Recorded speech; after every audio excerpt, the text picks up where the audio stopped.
Hello friends, online academy class में आप सभी को स्वागत है। आज मैं एसएससी जेई का प्रीवियस ईयर का क्वेश्चन कराने जा रहा हूं, जिसमें फर्स्ट पेपर लिए हैं फ्लूइड मैकेनिक्स, जिसका फर्स्ट यूनिट फ्लूइड प्रॉपर्टी से क्वेश्चन लिए हैं। तो ये स्टार्ट करने जा रहा हूं। स्टार्ट करने से पहले आपसे रिक्वेस्ट है कि यदि इस चैनल पर न्यू है तो चैनल को लाइक और सब्सक्राइब जरूर कर दे। तो अब स्टार्ट कर रहा हूँ। 21 number question, viscosity of fluid with specific gravity 1.3 and measure to be 0.0034 newton second per metre square. बोल रहा है स्पेसिफिक ग्रेविटी 1.3 दिए हुए और विस्कोसिटी दिए हुए 0.0034 newton second per metre square. तो बोल रहा है kinematic viscosity in metre square पर सेकेंड में, मीटर स्क्वायर पर सेकेंड में हमको बताना है काइनेमेटिक विस्कोसिटी। तो देख लेते हैं इसका सोल्यूशन। ठीक, तो स्पेसिफिक ग्रेविटी है दिया हुआ है 1.3, यहाँ 1.3 क्वेश्चन में दिए हुए थे। Dynamic viscosity 0.0034 newton second per metre square, और हम जानते हैं डेंसिटी ऑफ वाटर कितना होता है 1000 किलोग्राम पर मीटर क्यूब। तो उसके बाद हम यहाँ से निकाल देंगे density of fluid. Density of fluid होता है specific gravity into density of water हो जाएगा।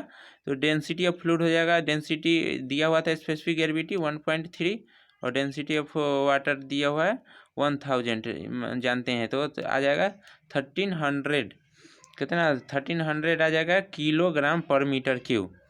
यहाँ पर इसका आंसर आ जाएगा। तो उसके बाद हम निकाल लेते हैं काइनेमेटिक विस्कोसिटी का फॉर्मूला हो जाता है dynamic viscosity by density of fluid. जो फ्लूइड का हमको निकालना है काइनेमेटिक विस्कोसिटी, उसका डेंसिटी। तो इसमें वैल्यू हम रख देंगे 0.0034 दिए हुए था विस्कोसिटी का, और डेंसिटी निकाले थे 1300। तो उसको अब इसको यहाँ पर से सोल्यूशन करेंगे तो आएगा मेरा आंसर कितना 2.615 इंटू 10⁻⁻6 मीटर स्क्वायर पर सेकेंड। तो यही इसका आंसर हो जाएगा। तो इसका कौन ऑप्शन सही होगा? यहाँ पर कितना है, इसका ए ऑप्शन सही होगा। 2.6 इंटू 10⁻⁻6 हो जाएगा इसका आंसर सही। इसके बारे में जान लेते हैं विस्कोसिटी क्या होता है। तो विस्कोसिटी होता है फ्लूइड में जो डिफॉर्मेशन होता है उसको रेसिस्ट करने का जो जिसका प्रॉपर्टी होता है उसी को हम विस्कोसिटी बोलते हैं। और विस्कोसिटी वाटर में जब हम टेम्परेचर इंक्रीज करते हैं तो उसका विस्कोसिटी डिक्रीज करेगा, और गैस में जब हम टेम्परेचर इंक्रीज करेंगे तो उसका विस्कोसिटी इंक्रीज करता है। तो अब नेक्स्ट क्वेश्चन अब देख लेते हैं उसके बारे में। नेक्स्ट क्वेश्चन है 22 number question, when the adhesive between the molecules of the fluid is greater than the adhesive between the fluid and glass। तो फ्लूइड एंड ग्लास दोनों के बीच में क्या होता है, एडहेसिव फोर्स लगता है। तो वह बोल रहा है उससे ज़्यादा है मोलिकुलर्स ऑफ द फ्लूइड, मतलब सेम पार्टिकल के बीच में, तो ये एडहेसिव फोर्स हो जाएगा। और इसके बीच में ज़्यादा है तो कोहेसिव ज़्यादा हुआ एडहेसिव से, तो क्या करेगा वो अपने योर अट्रैक्ट करेगा, तो वह फॉल करता है। तो फॉलिंग में होता है lower the surface of the fluid, जो फ्लूइड का सरफेस होगा उससे नीचे आ जाएगा। तो इसलिए इसका बी ऑप्शन सही होगा। अब नेक्स्ट क्वेश्चन देख लेते हैं, और इसके देख लीजिए यहाँ पे फिगर में बताया हुआ है।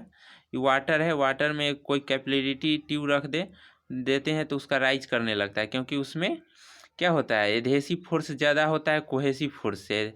कोहेसिव फोर्स ज़्यादा होने के कारण वह अट्रैक्ट करेगा ग्लास से और वह राइज कर जाता है। यहाँ पर सरफेस टेंशन सिग्मा है और एच राइज कर गया यहाँ पर। तो उसका कंटेक्ट एंगल कितना होता है 90 डिग्री से कम होता है, और कोहेसिव फोर्स कम होगा एडहेसिव फोर्स से, तो राइज करने लगता है कैपिलरी ट्यूब में। और फॉल कब करेगा, जब उसका कंटेक्ट एंगल 90 डिग्री से ग्रेटर होगा। और कब ग्रेटर होगा, कोहेसिव फोर्स ग्रेटर होगा एडहेसिव फोर्स से। वह किस मॉलिक्यूलर्स में होता है, तो वो क्या बोलते हैं मर्क्यूरी में होता है। वह उसका फॉल होने लगता है, गिरने लगता है मरकरी में। नेक्स्ट क्वेश्चन देख लेते हैं 23 number question, if the capillary rise of the water in a 1 mm dia tube is 3 centimetre rise करता है 1 mm डाया में। The height of capillary rise in water in to 0.2 mm dia tube in centimetre, कितना rise करेगा water में जिसमें diameter हुआ है 0.2 mm। तो ठीक, इसके बारे में हम देख लेते हैं सोल्यूशन इसका। कैपेबिलिटी राइज का फॉर्मूला था क्या होता है 4t cos theta by rho g h. T यहाँ पर सरफेस टेंशन है, थीटा कॉन्टैक्ट एंगल हो जाएगा और rho density of liquid, g gravity उसका ग्रेविटी होगा और d dia of capability tube, tube का डाया होता है। तो क्या height capability right direct inversely proportional to dia का होता है डायमीटर, ट्यूब का जो डायमीटर होगा तो यही रिलेशन आता है इसका H1/H2 इक्वल टू D2/D1। इसकी इन्वर्सली प्रोपोर्शनल है तो इसमें वैल्यू अब रख देंगे तो यहाँ से H2 निकल जाएगा। H1 दिए हुए था 3 × 1 इसका ट्यूब का डाया है और यहाँ पर वाटर का डाया था 0.2, इसका कितना आ जाएगा 15 सेंटीमीटर। सोल्यूशन इसको करने के बाद इसको सोल्यूशन इतना कीजिएगा तो आ जाएगा 15 सेंटीमीटर, तो इसका आंसर हो जाएगा 15 सेंटीमीटर। नेक्स्ट क्वेश्चन देख लेते हैं अब 24 number question. Which of the following fluid can be classified as the non Newtonian fluid. Non Newtonian fluids को क्लासिफाइड कौन लिक्विड्स करता है, कौन फ्लूइड्स। ए में दिया है kerosene, soil and diesel oils. B में दिया है क्या ह्यूमन ब्लड्स एंड टूथपेस्ट।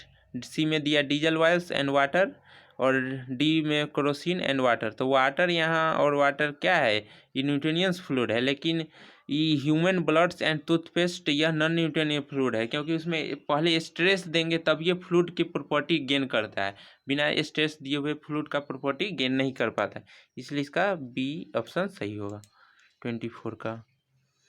इसका जब बारे में जान लेते हैं क्या होता है न्यूटोनियन। आइडियल फ्लूइड होता है उसका ग्राफ होता है स्ट्रेट में और डाइल्यूटेंट फ्लूइड उसका n ग्रेटर देन 1 होगा और b 0 होता है और इसका क्या टाइम के रिस्पेक्ट में उसका विस्कोसिटी इंक्रीज करता है और न्यूटोनियन फ्लूइड कांस्टेंट रहता है वो n इक्वल टू 1 होगा। इसका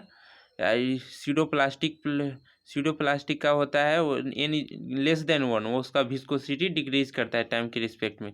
बिंघम प्लास्टिक होता है जब स्ट्रेस कुछ देते हैं, कुछ यहाँ से स्ट्रेस यहाँ पे दिए, कुछ यहाँ तक स्ट्रेस दिए, उसके बाद वो अब न्यूटोनियन फ्लूइड में पर आ जाता है, उसके बाद इसका n इक्वल टू 0 हो जाएगा। न्यूटोनियन फ्लूइड का प्रॉपर्टी आ जाता है इसमें, तो उसको हम बिंघम प्लास्टिक करते हैं स्ट्रेस कुछ देने के बाद। और रियोफैक्टिक होता है उसका भी कुछ स्ट्रेस देंगे तो उसका उसके बाद टाइम के इंक्रीज होने पर उसका विस्कोसिटी भी इंक्रीज करने लगता है, उसको रियोफैक्टिक बोलते हैं। और थिक्सोट्रॉपी डिक्रीज करने लगता है उसका विस्कोसिटी और यह नॉन न्यूटोनियन फ्लूइड होता है। यहाँ पर फिगर में देख लीजिए उसका n हो जाता है लेस देन 1। चलिए अब नेक्स्ट क्वेश्चन देख लेते हैं। नेक्स्ट क्वेश्चन से पहले इसका एग्जाम्पल है, थिक्सोट्रॉपी का एग्जाम्पल हो जाएगा प्रिंटर इंक। प्रिंटर इंक होता है एग्जाम्पल केचअप और क्रेटर्स पेंट एंड इनेमल्स, इसका थिक्सोट्रॉपी का एग्जाम्पल है। इस थिक्सोट्रॉपी सभी का विस्कोसिटी डिक्रीज करता है टाइम के रिस्पेक्ट में। बिंघम प्लास्टिक हो गया toothpaste, sewer sludge, toothpaste sewer sludge, drilling mud having times depending Newtonian fluid, यह टाइम डिपेंडिंग न्यूटोनियस फ्लूइड है। रियोपैटिक है जिप्सम पेस्ट और लुब्रिकेंट्स। यहाँ रियोपैक्टिक होगा जो टाइम के रिस्पेक्ट में इसका इंक्रीज करते रहता है विस्कोसिटी, जिससे जैसे टाइम बढ़ेगा विस्कोसिटी इंक्रीज कर जाता है। और सीडोप्लास्टिक क्या है, सीडोप्लास्टिक का एग्जाम्पल है pen, polymers solution, blood, paper balls, molecules, milk, gelatins, सभी इसका एग्जाम्पल है। डाइल्यूटेंट्स का है सॉल्यूशन विथ सस्पेंड